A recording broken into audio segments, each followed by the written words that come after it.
Hadirin jamaah salat Jumat Masjid An-Nur yang insyaallah dimuliakan Allah Subhanahu wa taala. Hari ini adalah hari Jumat tanggal 29 Zulhijjah 1443 Hijriah. Hari ini adalah merupakan hari terakhir kita berada pada tahun 1443 Hijriah. Bersamaan dengan tenggelamnya matahari pada maghrib nanti, kita semua akan dibawa masuk kepada tanggal 1 Muharram 1444 Hijriah sebagai tahun baru umat Islam. Dirjen Bimas Kemenag Republik Indonesia menyatakan bahwa tanggal 1 Muharram 1444 Hijriah jatuh pada hari Sabtu tanggal 30 Juli 2022 Masehi. Oleh karenanya, pada hari terakhir di tahun 1443 Hijriah ini, mari kita perbanyak istighfar, mohon ampunan kepada Allah Subhanahu wa taala dari segala dosa dan kesalahan yang telah kita perbuat selama berada pada tahun 1443 Hijriah ini.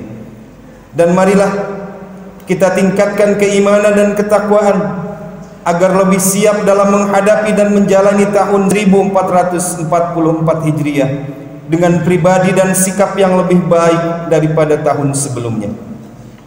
Hadirin jamaah salat Jumat yang insyaallah dimuliakan Allah Subhanahu wa taala, dalam rangka menyambut tahun baru Islam 1 Muharram 1444 Hijriah, di dalam suasana salat Jumat yang khidmat ini, marilah sejenak kita renungkan kembali sebuah sabda Nabi Muhammad SAW yang mungkin pernah kita baca dari artikel atau pernah mendengarnya melalui tausiah ataupun khutbah. Sabda Nabi tersebut adalah mengenai mereka yang akan mendapatkan naungan Allah Subhanahu wa taala kelak pada hari kiamat. Di saat manusia yang lain sedang merasakan dahsyat dan beratnya keadaan serta siksaan pada ketika itu. Yang dimaksudkan dengan naungan di sini adalah naungan arasy Allah Subhanahu wa taala.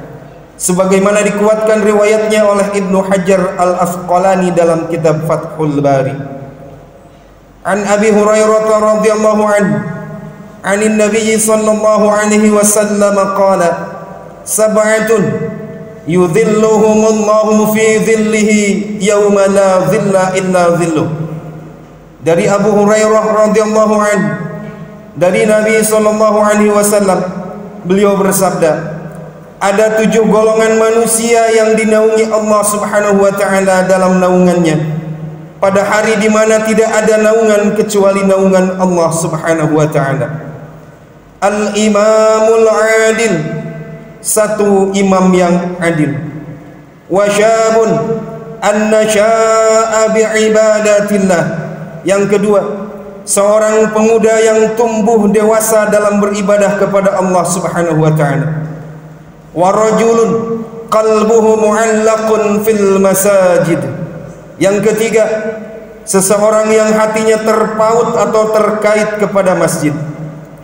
Wa rajulani tahabba fillah ijtima'a ilaihi wa tafarraqa alaihi, yang keempat 2 orang yang saling mencintai di jalan Allah Subhanahu wa taala, keduanya berkumpul karena Allah dan berpisah pun karena Allah.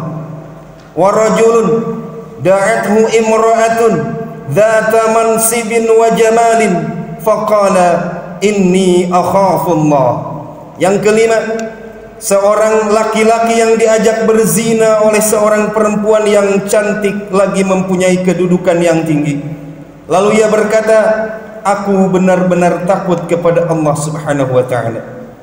Wa rajulun tasaddaqa bi sadaqatin fa akhfaha hatta la ta'lama shimaluhu ma tunfiqu yaminuhu, yang keenam seseorang yang bersedekah dengan satu sedekah lalu ia menyembunyikannya sehingga tangan kirinya tidak tahu apa yang telah diinfakkan oleh tangan kanannya.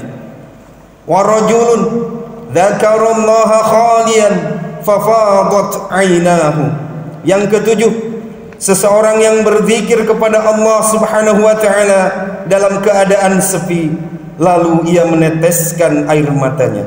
Hadis riwayat Bukhari dan Muslim. Hadirin, jamaah salat Jumat yang insyaallah dimuliakan Allah Subhanahu wa taala. Golongan manusia yang pertama yang akan mendapatkan naungan arasy-Nya Allah Subhanahu wa taala adalah mereka para imam atau pemimpin yang adil. Pemimpin ini mampu bersikap adil dan bijaksana. Ia benar-benar mengemban amanah dengan sangat baik, tidak melampaui batas dan tidak juga meremehkan terhadap amanah. Keadilannya tidak beralih pada harta dan tidak beralih pula pada kesenangan dunia. Imam atau pemimpin itu bukan hanya mereka yang menjadi pejabat saja, tetapi setiap kita adalah pemimpin. Nabi SAW telah bersabda, kullukum ra'in wa kullukum mas'ulun an ra'iyatihi. Setiap kalian adalah pembimbing atau pemimpin, dan kelak di akhirat akan ditanyai tentang kepemimpinannya. Sedangkan adil adalah wad'u syai'un fi syai'in, menempatkan segala sesuatu pada tempat yang seharusnya. Golongan yang kedua adalah pemuda yang tumbuh dalam ibadah dan ketaatan kepada Allah Subhanahu wa taala. Kenapa disebut pemuda? Karena pemuda nafsunya begitu tinggi kepada dunia. Bahkan kebanyakan dari mereka lalai dari urusan akhirat. Maka jika ada seorang pemuda yang akhlaknya bagus kepada ibu bapaknya, lalu ia rajin sholat berjamaah di masjid dan selalu mengikuti semua kegiatan keagamaan, serta selalu menghadiri sholat qabliyah subuh, lantas berjamaah sholat subuh di masjid, dialah pemuda yang akan mendapatkan naungan Allah Subhanahu wa taala pada hari kiamat kelak. Anak muda yang seperti itu sangatlah jarang kita temui pada saat ini, karena kebanyakan dari mereka lebih suka bersenang-senang dan berfoya-foya, serta melakukan perbuatan tak berfaedah yang menghabiskan sia-sia dari waktunya. Maka pantas saja Nabi SAW memasukkan pemuda yang rajin ibadah ke dalam golongan manusia yang akan mendapatkan naungan Allah Subhanahu wa taala pada kelak hari kiamat. Golongan yang ketiga adalah orang yang hatinya selalu terkait dengan masjid. Seorang lelaki yang hatinya terkait dengan masjid adalah yang biasa menunggu sholat setelah melaksanakan sholat. Misalnya ia menunggu waktu antara maghrib dan isya dengan tetap berada di dalam majlis ilmu atau dengan mendengar kajian Quran atau al-hadis yang ada di masjid itu. Atau bisa juga pengertian orang yang hatinya terkait dengan masjid adalah mereka yang selalu mengingat sholat berjamaah walau dalam keadaan super sibuk. Misalnya ketika membawa kendaraan dalam sebuah perjalanan, begitu mendengar suara azan dikumandangkan, segera ia menepi dan mencari masjid atau musalla untuk mengerjakan sholat berjamaah. Pegawai kantoran atau pekerja harian atau siapapun yang sedang sibuk dengan urusan dunia, begitu mendengar seruan azan, mereka meninggalkan aktivitasnya dan segera bergegas melaksanakan sholat berjamaah di masjid. Hadirin, jamaah salat Jumat yang insyaallah dimuliakan Allah Subhanahu wa taala. Golongan yang keempat adalah dua orang manusia yang saling mencintai di jalan Allah Subhanahu wa taala. Keduanya berkumpul karena Allah dan berpisah pun karena Allah. Yang dimaksud adalah mereka yang berteman karena Allah, sehingga teman yang dipilihnya adalah karena tertarik pada kesolihannya, bukan tertarik pada rupa, dunia ataupun hartanya. Pertemanan tersebut dibangun di atas iman hingga maut menjemput mereka. Golongan yang kelima adalah seorang lelaki yang diajak berzina oleh seorang perempuan yang mempunyai kedudukan tinggi lagi cantik. Lalu ia berkata, aku benar-benar takut kepada Allah Subhanahu wa ta'ala. Ada wanita yang begitu kaya raya, terhormat dan sangat cantik rupawan, ia menggoda, merayu dan mengajak seorang laki-laki untuk melakukan perzinahan.